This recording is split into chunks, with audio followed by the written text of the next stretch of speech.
A new government review finds the financial situation at the U.S. Postal Service has gone from bad to worse to much worse, and many post offices are likely to be closed. 700 local post offices have been targeted for possible closing, and that may just be the beginning. Here's ABC's Steve Osunsami. Nearly all of the post offices likely to close are in urban areas. This would mean postal counters, sorting facilities, delivery routes, postal carriers, their vehicles.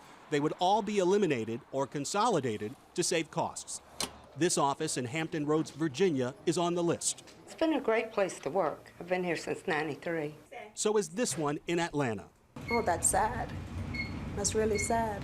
According to a government report, the U.S. Postal Service is facing a deteriorating financial situation and is at high risk of failure, losing as much as $7 billion this fiscal year.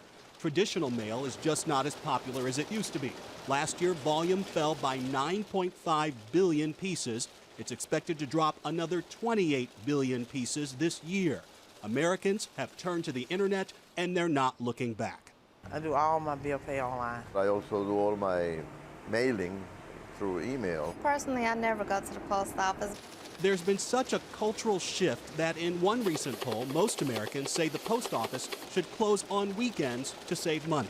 I think there are a lot of people who really like the experience of writing a letter by hand and licking the stamp and putting it on and walking to the post office and standing in line and chit-chatting.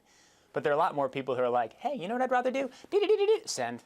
Tomorrow, the Postal Service is expected to announce that its deficit has gotten worse. In October, the Postal Service is required to make a $5.4 billion payment to its employee health insurance plans, and that money is not there. The Post Office says the situation is grave, but it will continue to deliver the mail. It's just likely there are more severe cuts down the road. Steve Osunsami, ABC News, Atlanta. And we have a list of the 700 post offices that might be shut down. You can find out if your local post office is on the list by checking the World Newser at abcnews.com.